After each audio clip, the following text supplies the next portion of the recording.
ایک چیز آخری بات ہے، بہت سے لوگ وظیفے پوچھتے ہیں، میں اگرچہ اعمال کا قائل ہوں، وظیفوں کا قائل نہیں ہوں، یہ وظیفے شارٹ کٹ راستے ہیں، لیکن آپ کے لیے کہ جی کاروبار میں برکت کے لیے یا نوکری کے لیے پریشانی کے لیے ایک وظیفہ میں آپ کو دے رہا ہوں، اس پر آپ عمل کریں۔ اور یہ وظیفہ ایسا نہیں ہے کہ کوئی کتاب میں ہو یا ایسی، بس یہ میں نے خود حافظ الحدیث ہے مولانا عبداللہ درخواستی رحمہ اللہ، بہت بڑے ہمارے عالم گزرے بزرگ، ان کے جانشین تھے بیٹے مولانا فداء الرحمان درخواستی صاحب رحمہ اللہ، جن کا کراچی میں بھی بہت بڑا مدرسہ تھا، خانپور میں بھی مدرسہ ہے، اندرون سندھ میں بھی بہت بڑے مدرسے ہیں، فوت ہو گئے وہ۔ یہ میں نے خود 2016 میں ان سے یہ وظیفہ سنا، یہ وظیفہ، اس وظیفے کی برکت دیکھیں کیا ہے، مختصر سا وظیفہ ہے کہ ہمارے ایک ساتھی تھے، یہ خود ان نے مجھے بتایا، میں نے خود سنا، کوئی ہوائی باتیں نہیں ہے، کہ ہمارے ایک ساتھی تھے، انہوں نے سعودی عرب جانا تھا، سعودی عرب کا ویزا نہیں لگ رہا تھا، تو میں نے جب یہ وظیفہ ان کو بتایا، کچھ عرصے بعد وہ واپس آئے اور 50 لاکھ کا چیک مدرسے کے لیے دیا، اور اوپر یہ وظیفہ لکھا کہ یہ اسی وظیفے کی برکت ہے۔ کہ ایک اور اس طرح میرے ساتھ واقعہ، وہ اپنا واقعہ بتا رہے تھے کہ میں نے جانا تھا فجی، جانا تھا فجی کا شہر تھا لمبا سائل تھا، لمبا سائل، اس شہر میں نے جانا تھا، تو اب میرے پاس ویزا نہیں تھا، یا خدا کیا کروں، میں ایئرپورٹ چلا گیا، میں نے جانا تھا،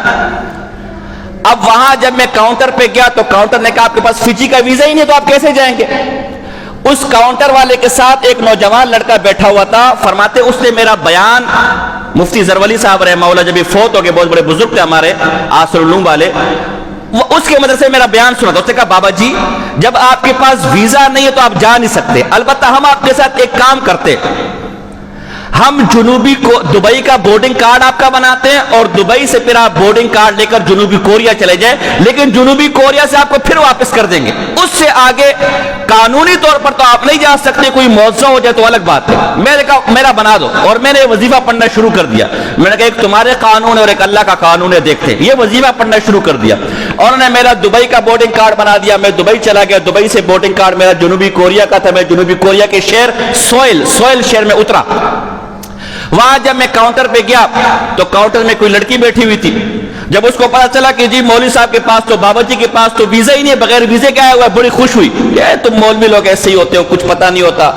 انگریزی میں بولا، پھر میں نے ترجمہ کروایا، اور اس نے کہا جی میں اب آپ کو واپس کروں گی، وہی ہوا جو انہوں نے مجھے بتایا تھا، میں جنوبی کوریا سے آپ کو بھی واپس کروں گی، واپس پاکستان بھیجوں گی، اور میں وہ وظیفہ پڑھتا رہا، میرے لیے ویل چیئر منگوائی گئی، ویل چیئر پر مجھے بٹھایا گیا، اور وہ عورت بھی میرے ساتھ تھی، بڑی خوش کہ آج مولوی کو ڈیپورٹ کروں گی، آج مولوی کو واپس کروں گی۔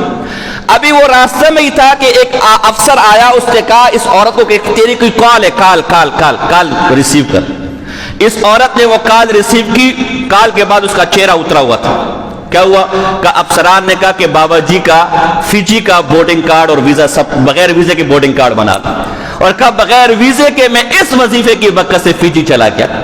اپنے ایک اور واقعہ لکھتے ہیں، کہا میں ٹورنٹو گیا تو انہوں نے پورا دنیا گھما ہوا تھا، مولانا فداء الرحمان صاحب نے کہا ٹورنٹو میں گیا تو وہاں جو میرے میزبان تھے، وہ میزبان مجھے کہنے لگے کہ ہمارے پڑوسی کچھ نوجوان اور باش لڑکے بڑا ہمیں تنگ کرتے ہیں، تو آپ انہوں کچھ واعظ و نصیحت کرے، تو کہا میں نے پہلے یہ وظیفہ پڑھا، پھر ان کو بلایا، ان کو واعظ و نصیحت کی، نوجوان نے کہا ہم بے روزگار لوگ ہیں، ہمارا کوئی روزگار نہیں ہے، تبھی ہم آوارہ گردی کرتے ہیں، تو میں نے یہی وظیفہ ان کو بتایا۔ اگلے سال جب میں آیا تو وہ سارے نوجوان مجھے ایئرپورٹ ریسیو کرنے آئے تھے، اور کہا ہم سب کی بہترین جابس اور نوکریاں لگ گئی، بلکہ ایک نوجوان اس میں اسماعیلی تھا جو غیر مسلم ہے، وہ مسلمان ہو چکا تھا، اور وہ وظیفہ کیا مختصر، یا رحمان اغثنی، ہر نماز کے بعد 100 دفعہ اول آخر درود شریف، یا رحمان اغثنی، بس اتنی سی، یا رحمان اغثنی، یہ 100 دفعہ ہر نماز کے بعد درود شریف اول و آخر پڑھنا ہے، لیکن ساتھ میں پرہیز کرنا ہے، میرے وظیفے پرہیز والے ہوتے ہیں، میں وہ کاروباری آدمی نہیں ہوں کہ بس وظیفے دے کے نوٹ کماؤ، ڈاکٹر کے پاس جاتے ہو نا، 1 کلو چمچم کھاؤ، حضرت صاحب کیسے ڈاکٹر آپ کی انسولین ہی کام نہیں کری، تو نام مراد ہے 1 کلو چمچم بھی تو کھا کر ہے، دعا تو اس پر فخر کر کہ تو زندہ ہے، اب ہمارا یہ جو وظیفے ہیں اللہ کے بندو، یہ بھی علاج ہے، یہ کوئی اللہ کی وحی نہیں ہے کہ اللہ نے وحی کی کہ یہ کرو گے تو ہو جائے گا، یہ ایک علاج ہے۔ اور ہر علاج، الگ بات ہے کہ اللہ کے نام میں برکت ہے، ہر علاج کے ساتھ پرہیز ہے۔ جیسے دنیا کے ماہر سے ماہر اسپیشلسٹ اور ڈاکٹر کے پاس چلے جاتے ہو، جب تک اس کے پرہیز پر آپ عمل نہیں کرو گے اس کی گولیاں کو اثر، اس میں ڈاکٹر کا قصور نہیں ہے، آپ کا قصور ہے۔ تو ہمارے وظیفے بھی اگر آپ نے استعمال کرنے، پرہیز بھی کرنا ہے۔ پرہیز بہت آسان ہے، بہت آسان، کوئی اتنی لمبی چوڑی دو کام ہے، ایک نہ کرنے والے اور ایک کرنے والے۔ نہ کرنے والے کام تو وہ جنہوں نے، جس سے اللہ نے منع کیا آپ کو، ناچ گانوں سے منع کیے، بے پردگی سے آپ کو منع کیے، جھوٹ سے منع کیے، حرام خوری سے منع کیے، یہ کام آپ نے کوئی نہیں کرنے۔ اور کرنے والے کام دو ہیں، بہت آسان، 5 وقت کی نماز پڑھنی ہے جماعت کے ساتھ، اور جب موقع ملے تلاوت کرنی، بس یہ کوئی مشکل کام ہے۔ یہ دو پرہیز ساتھ میں، اور ساتھ میں یہ وظیفہ، اس پر آپ عمل کریں، نہ برکات اور فائدے حاصل ہوئے ہم نے کہیں بھی نہیں جانا، ہم یہاں بیٹھے ہوئے انشاءاللہ۔ اور ایک اور بھی ہے آسان برکت کے لیے، کاروبار میں برکت کے لیے، 11 دفعہ یا لطیفو یا لطیفو یا لطیفو ہر نماز کے بعد 11 دفعہ آپ پڑھے، اول آخر درود شریف، تو اس سے بھی بڑا مجرب وظیفہ ہے۔ اور ایک قرض کے لیے وظیفہ بتا رہا ہوں، قرض کے لیے بڑا مجرب وظیفہ ہے، چونکہ کاروبار کے حوالے سے بات ہے کہ وہ سارے مسئلے مسائل آتے ہیں، ہر نماز میں لوگ آتے ہیں، تو اس لیے ایک ساتھ ہی میں جان چھڑا رہا ہوں۔ 25واں پارہ ہے، سورہ شورا ہے، اس کی آیت نمبر 19 ہے۔ یہ 71 دفعہ عصر کی نماز کے بعد پڑھنا ہے، اول آخر 11 دفعہ درود شریف، اور 71 دفعہ عصر کی نماز کے بعد پڑھنا ہے، وَهُوَ لَطِيفٌ بِعِبَادِهِ يَرْزُقُ مَن يَشَاءُ وَهُوَ الْقَوِيُّ الْعَزِيزُ۔ یہ 71 دفعہ عصر کی نماز کے بعد اول آخر 11 دفعہ درود شریف پڑھنا ہے۔ تجربہ ہے، مجرب ہے، کتنا بھی بڑا قرض ہو، کتنی بھی بڑی مشکلات ہو، میں کہنا نہیں چاہتا،